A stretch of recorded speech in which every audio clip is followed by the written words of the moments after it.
Hello YouTube, how's it going? Thanks for watching. I'm Danny Boy EDH, back with another Commander Deck Tech video. Today we're looking at Rhys the Redeemed. Before we get into it, just want to give a quick shout out to everybody that has subscribed to the channel. I really appreciate the support. So we got Rhys here. It's our legendary 1/1 Elf Warrior for 1. It can be paid with a hybrid green or white. So we got Selesnaya colors, and this is basically the token go wide strategy, trying to create as many 1/1 tokens as possible and potentially buff them and swing in wide to do some serious damage with an army of tokens. First ability will create you a 1/1 green and white Elf Warrior for 2, the hybrid mana and tapping Rhys, or you can pay 4 and 2 of the hybrid mana, tap Rhys. For each creature token you control, put a token into play that's a copy of that creature. So if you got 20 tokens, you're going to be making 20 more tokens, or with some crazy enchantments, potentially even more than that. So we are looking to create a whole bunch of tokens in this deck. There is one, or I guess 2 combos. We're not tutoring this up, but it is in the deck just as a combo potential. We got Midnight Guard with Presence of Gond. Basically, you enchant Midnight Guard, and it taps to create an Elf Warrior token. When the token enters, it untaps itself. You create infinite tokens, and then you can give them haste with Concordant Crossroads. That's not necessary, but it does work well with creating a huge amount of tokens too, so it fits in the deck. And Sunstrike Legionnaire will also combo with Presence of Gond. Whenever another creature comes into play, untap it. It doesn't normally untap during your untap step, but it can also tap target creature with CMC 3 or less, if you are getting to untap it without the Presence of Gond there. So those are some combo finishes, but not typically how we're winning the game, but they are in there. We're just trying to create as many tokens as possible. So we'll start off with the enchantments, because a lot of those are really the difference between winning and losing a game, getting some cards like these. Cryptolith Rite will turn your tokens into Birds of Paradise, basically. Intangible Virtue gives them +1/+1 and Vigilance, which just creates a nice blocker wall. Felidar Retreat, landfall, get a 2/2 cat beast, or put a +1/+1 counter on each creature you control. They gain Vigilance until end of turn. Court of Grace, when it ETBs you become the monarch, and at the beginning of your upkeep you get a spirit token, unless you're the monarch, where you get a 4/4 angel token instead. First response, if at the beginning of each upkeep, if you lost life last turn, create a 1/1, and growing ranks will populate any token, hopefully something closer to a 4/4 on our upkeep. And with those triggers, we're going to be trying to maximize our yield by playing these 3 essentials: Parallel Lives, Anointed Procession, and Doubling Season. It just totally changes the power of Rhys's ability and allows you to swing in big time. Divine Visitation will turn all your 1/1s into angels. Cathar's Crusade will buff your team as more and more creatures enter. And Sandworm Convergence will give you 5/5 tokens and prevent creatures with flying from attacking you or your Planeswalkers. We do have a couple Planeswalkers. They are also benefited by the Doubling Season and the other token doublers as well, because they all make tokens so they can protect themselves and buff your team. So we got Nissa, Voice of Zendikar, that can also gain you life and draw cards if you're able to ult it. Garruk is super useful because he can untap lands or give your team +3/+3 and trample, so that's a super good one. Elspeth, Terrell, and Elspeth, Sun's Champion to create three 1/1 soldiers. And if you're able to get the emblem on Summon's Champion, you are probably winning the game. So those are some pretty powerful cards as well. Let's take a look at the creatures. We got Llanowar Elves, Avacyn's Pilgrim, some other. These are probably the only two things you'd rather play than Rhys on turn one. I guess technically the sooner you cast him, the sooner he'll be targeted by a shock or something. But he's easy to recast with the 1 mana cost. So we got Llanowar Elves and Avacyn's Pilgrim to start getting some dorks going to get up to that 6 mana activated ability. Anointer Priest will gain life whenever creature tokens enter. That can gain a serious amount of life. And it will also count itself when it re-enters as a token with its Embalm ability. Voice of Resurgence, whenever a player casts a spell on your turn, or when it dies, create a token with power and toughness equal to the number of creatures you control. That can get pretty huge, especially if you're populating those. Sakura Tribe Elder will grab you a land, to a basic onto the battlefield tapped, and then Vitu-Ghazi Guildmage, hopefully populating for 4 rather than making a Centaur for 6. Kazandu Tuskcaller to make elephants with the proper level counters on there. Adorn Pouncer, it's a 2 mana 1/1 with double strike, but the Eternalize is the key here. Exile it from your graveyard, create a token copy, except it's a 4/4 double striking cat zombie.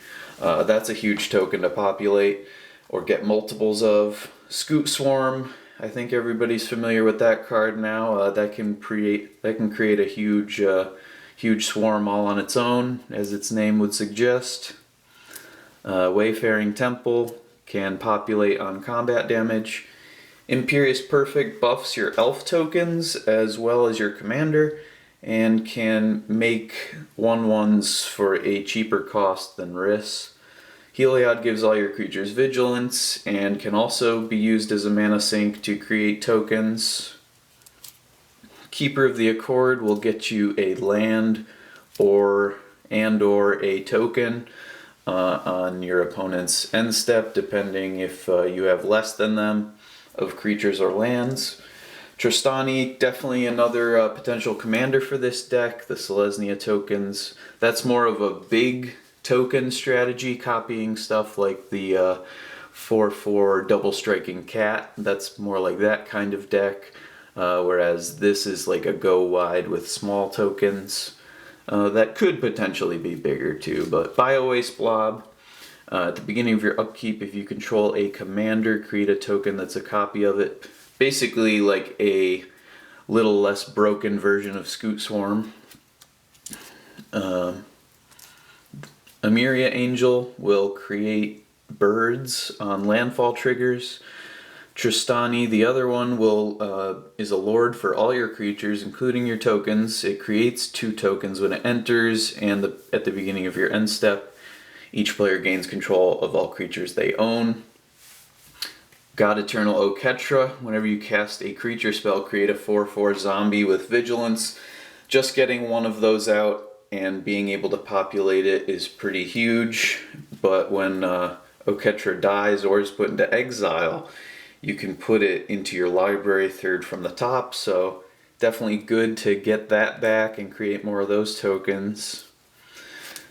Maja Bredegard Protector, a new one from Kaldheim, will also create tokens with a landfall, and other creatures you control get +1/+1 as well. Seedborn Muse can untap everything, allowing you to activate Rhys 4 times in the turn cycle if you're playing in a 4-man pod or whatever. So that would be just disgusting. Darien creates 1/1s whenever you are dealt damage. So if people are attacking into you, you may just let it go through and create more tokens to swing back. And last but not least for the creatures here, we got Avenger of Zendikar. On ETB, you're going to be creating most likely 7 or more 0/1 plant tokens and then buffing them with +1/+1 counters whenever you play additional lands. So that is a nice little army in a can there for the late game after a board wipe or something. Soul Ring, Talisman of Unity, and Selesnaya Signet. You could obviously run an Arcade Signet as well. These are really all the mana rocks we have. We got Skull Clamp to draw cards, basically sacrificing our tokens to draw 2 cards, or in a terrible situation you could also put it on Rhys too to draw 2 cards, but that is typically not where you're gonna put the Skull Clamp. And then we got instants and sorceries here. Return to Nature and Sundering Growth to destroy artifacts or enchantments. The Sundering Growth will also get you a populate, as does Druid's Deliverance. It also fogs. It's nice that the populate trigger is kind of built into some of these cards. Here we have a few removal spells that can also be used on our own things to potentially upgrade or just create more and more tokens.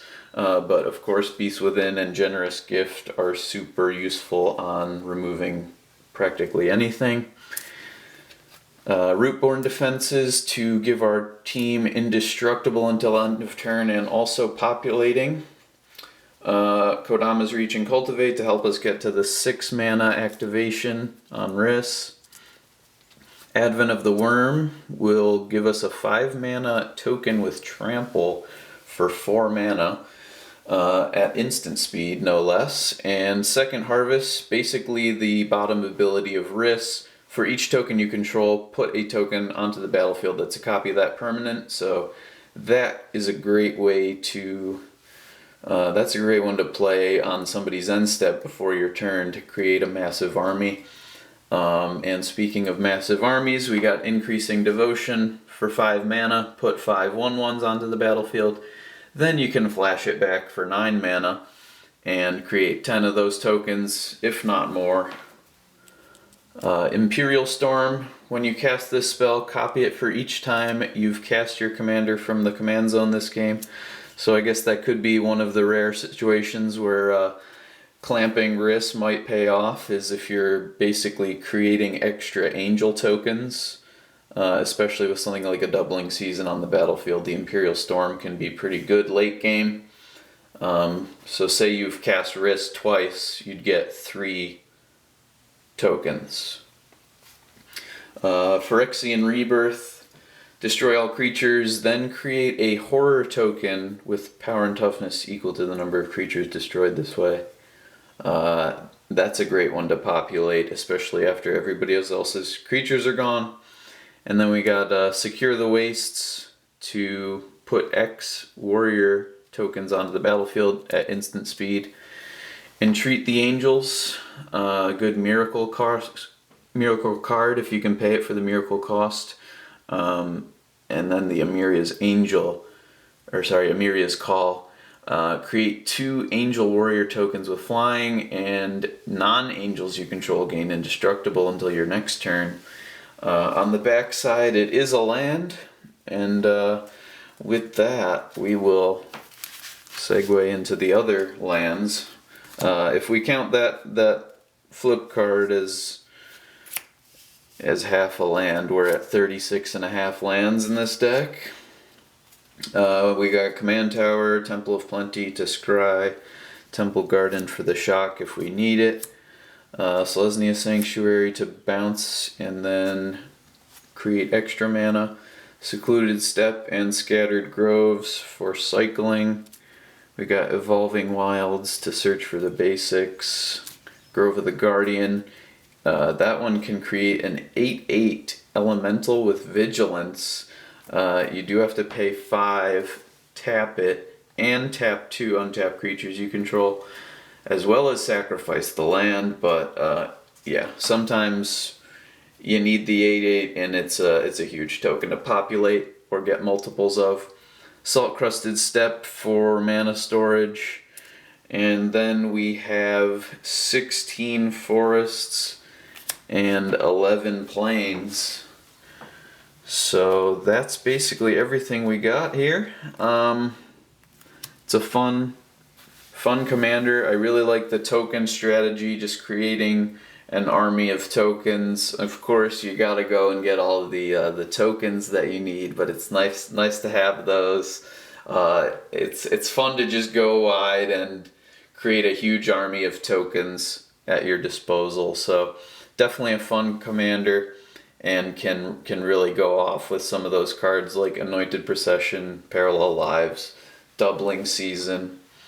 Elspeth Sun's Champion is another huge card. Yeah. So yeah, appreciate everybody for watching, and let me know what you think of the deck in the comments below. And shout out to everybody that has subscribed to the channel. I really appreciate the support. Thank you for watching, and enjoy the rest of your day. We'll see you on the next one.